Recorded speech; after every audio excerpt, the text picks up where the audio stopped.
I have the pleasure to host in this podcast Dr. Ronald Meinardus, Senior Research Fellow at ELIAMEP and an expert in German politics and, of course, Greek-German relations. Ronald, thank you so much for finding the time to have this discussion for the podcast series in ELIAMEP. And I want to begin our discussion with you giving us the broader picture of the change the new German government will bring in domestic and foreign policy. Friedrich Merz will govern together with the Social Democrats. So will the situation change dramatically? First of all, what will change immediately is that Germany will return to the international political scenery, because let us not forget that Germany has been absent from international crisis diplomacy or international dealings for the last 6 months. This is a very long time, and these very, very dramatic months and weeks we have seen. I would like to recall that the outgoing coalition government of Chancellor Olaf Scholz of the SPD collapsed on November 6th, so exactly 6 months ago, and that was the very day Trump was re-elected to the White House. So we have in Germany the collapse of the government, Germany by chance being probably the most powerful country in Europe and the European Union, and Trump coming to power or being elected to the White House and indicating that major changes in transatlantic relations were lying ahead. So this is the scenario. And in the last couple of weeks and months, Berlin has been more or less preoccupied with internal politics. Olaf Scholz formally participated in gatherings in NATO and EU, but the most important initiatives, referring to mainly to the relations with Washington, but also the war in Ukraine, came from London and from Paris.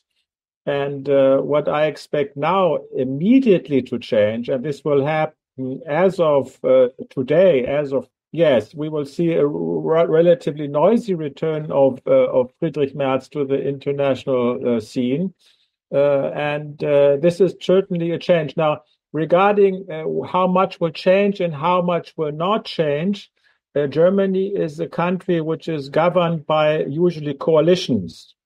And the coalition we are now experiencing is the so-called Grand Coalition of the CDU, the Christian Democratic Unions of Friedrich Merz, and the SPD, which was the former governing party. So this combination alone makes sure that there is a lot of continuity. So there will be no dramatic changes, neither in foreign policy nor in domestic policies. There will, of course, be changes. There will be significant changes, but they will not be dramatic and revolutionary. This is what we can predict at this stage.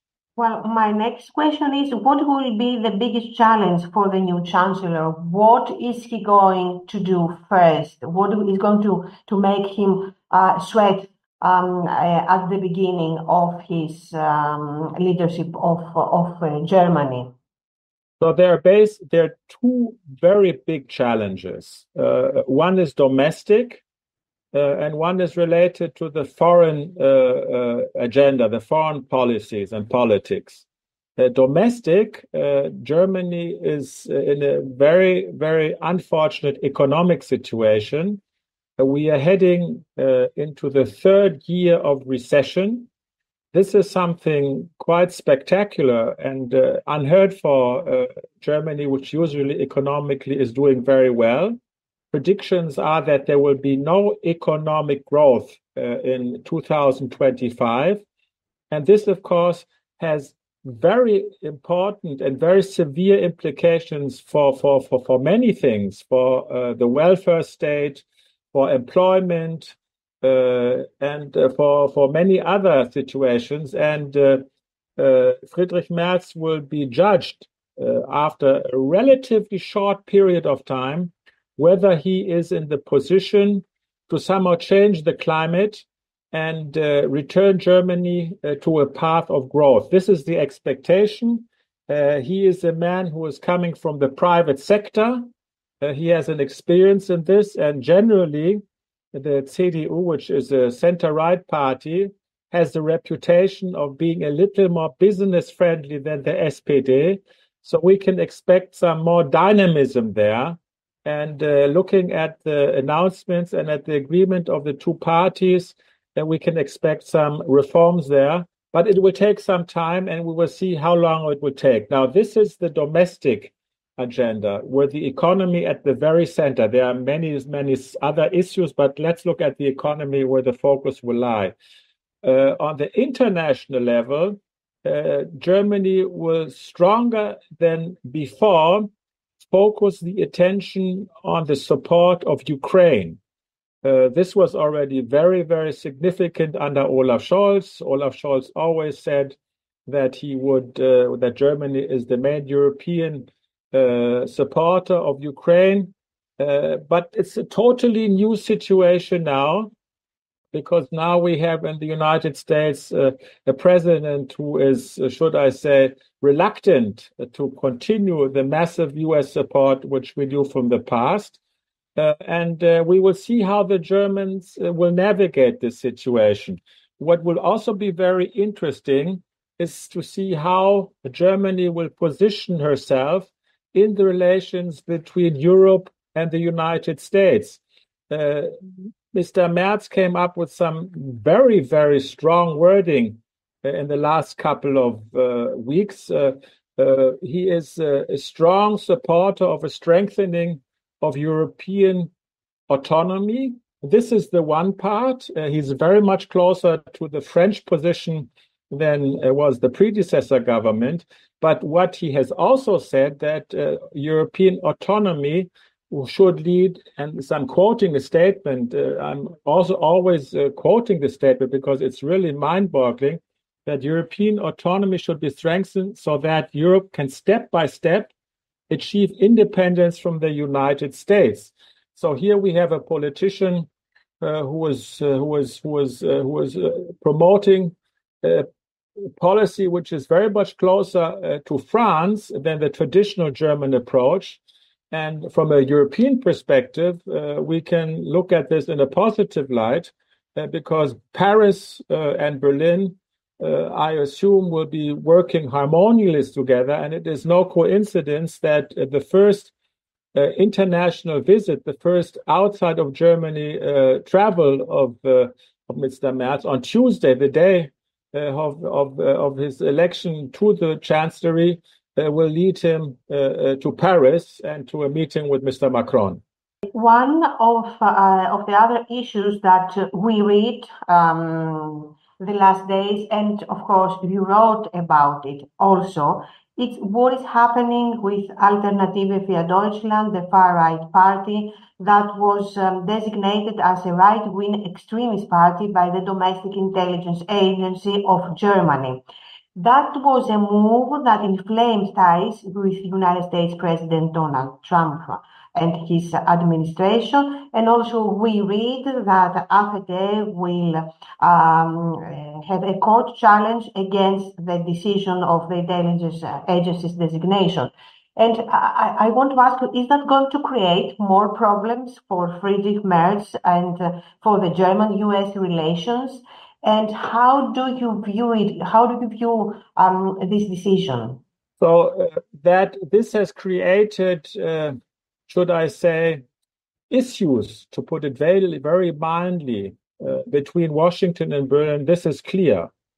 But this started many weeks ago when Elon Musk and the vice president were openly taking sides for the AfD, for the radical right party during the elections in February. And there was a massive interference by the United States into domestic German politics. And there were very, very negative commentary, insulting commentary from the view of a German Democrat regarding the quality of the democratic system in Germany by senior US officials. So in this regard, the relationship between the two countries is in a very, very bad state. This is unheard of, and this is shocking, particularly for people like Friedrich Merz and many, many others who have for many decades trusted the strength of transatlantic and particularly German-US relations. So this is a watershed moment, and it's a new era, if you may. But the AfD is mainly, of course, a domestic problem, and it's a problem not only for Mr. Merz, but for all democratic parties. Now, you correctly mentioned the decision of the General Federal Office for the Protection of the Constitution. It's a long name, but that's the official title. This is a government office, and they have declared the AfD to be a confirmed right-wing extremist organization. Now, this is relevant because it may lead in the next step. It's not there yet, but it will revive, and this is an ongoing debate, whether this party should be banned. This has happened before. In German politics, there have been bans, prohibitions of parties before. It's a long time ago in the 50s. It's a very, very complicated decision. But there's a collection of statements from senior officials of the AfD, which, should I say, for the established political class in Germany and for a majority of the German people is unacceptable and is against the spirit of the Constitution. Now, how to deal with this is highly controversial, and it is not a matter of which party you belong to, how you answer this question. There is the one school of thought which says they have to be banned now before they get even more stronger and start abolishing elements of our rule of law and our constitutional system. And the other side, and I personally would belong more to the other side, is this is a political problem which should not be solved by legal manners and by the courts, but should be fought out politically. And the ban is not a good solution, because it will also lead to the AfD calling themselves martyrs and might even strengthen them. As you very well know, that was a debate that we had. Of course, the situations are kind of different with the Golden Dawn at that time. So I think it's an ongoing debate in many countries, Ronald, not only in Germany. Now, I want us to discuss also the Greek-German relations and how do you think that they will go forward. I mean, Kyriakos Mitsotakis and Friedrich Merz, they belong to the same group party. They are, how can I say that? They belong to the same group party. I think that's enough. So do you think that Greek-German relations are going to get even better? Or are there going to be some thorns in the relationships? And I'm talking about Turkey, and I'm talking also about the migration issue. Yeah, first of all, the relations between Germany and Greece are in a very good state. And if you look at it in a historical perspective, one could almost say they have rarely been better. But where there is light, there's also shadow. One has to say so. This is the one observation I have. Before I get to answering your question, the other point is, as they are basically unproblematic compared to the many other big problems lying ahead, they are not a priority of the new government. I wrote a commentary about this issue, and people were saying, don't you have more important things to deal with when German-Greek relations? It was Mr. Merz says to this. This shows that it's really not a priority at the moment. But of course, it's a very important question for the Hellenic Republic, and it's a very important question for analysts here in Greece, because Germany continues to be a very major European partner and is very important for Greek foreign policy and beyond, and the European context. So I think it's relevant to discuss this. What we have to get accustomed to, looking at these issues from a Greek perspective, is Mr. Merz and his government will very much look at relations through the lens of the Ukraine issue and through the conflict with Russia. He will probably try to mobilize more support from the allies, and Greece is one of the allies, in supporting the Ukrainians. And there will be discussions there. And at this stage, now I come to the first part of your question regarding the Greek-Turkish issues. These Greek-Turkish issues at this stage are not a concern in Western capitals. In Greek eyes, this might not be quite well understood, but I try to explain this, that the Greek government, Mr. Mitsotakis, and the Turkish government, President Erdogan, are really doing their best to continue, although all the differences they have, an atmosphere of dialogue. And this is the picture the Western governments in Europe, they receive from this area. So Greeks and Turks are at the moment in a complicated situation, but they're on the way to trying to solve their problems. And very importantly, they do not need our help, and they're not asking for our help. So this said, and I'm discussing this also with German diplomats, there is not a request from the Greek side, please help us, or so on. So it's a non-topic. If things change, then of course it can be a topic, but at the moment it's not a topic. Now, one could of course come into the issue of how about arms procurement, how about the Eurofighter jets. This is an issue, and we will see that there have been mixed signals coming from Berlin in this regard. We will see what the new government will do. I don't want to make any predictions to this, but of course, like the former government, also the new government sees Turkey as an important partner, a strategic partner, but Greece also is a very, very important partner for the Federal Republic of Germany. Now, the biggest problem, and I see some tension and maybe even more between Athens and Berlin in the very next day, is the migration issue. Because Mr. Merz, similarly like Mr. Trump, said, I will do certain things from the very first day I'm in office. And I will ban the entry of undocumented migrants. And I will prevent asylum seekers arriving from other EU states from entering the country. And the issue is that many of the migrants who reach Europe, they reach Europe through Greece. And from Greece, they travel on to Germany. And we're talking not of 10 or 100 or a couple of dozens, we're talking of thousands.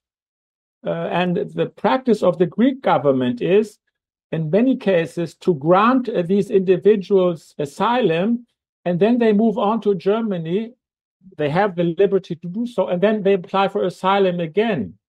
25,000 such cases were recorded last year, and according to German government officials, there are some 60 to 70,000 individuals who passed through Greece, have received asylum papers here, and now are living in Germany. And the German government has let us know that they would like to return them back to Greece. And this is a major issue. It's an issue on many levels of the bilateral relations. Now, the Greek migration minister, Mr. Voridis, has said, no, this will not happen. And I can imagine if Mr. Voridis meets his German colleague, this will not be a very harmonious meeting. This is my prediction.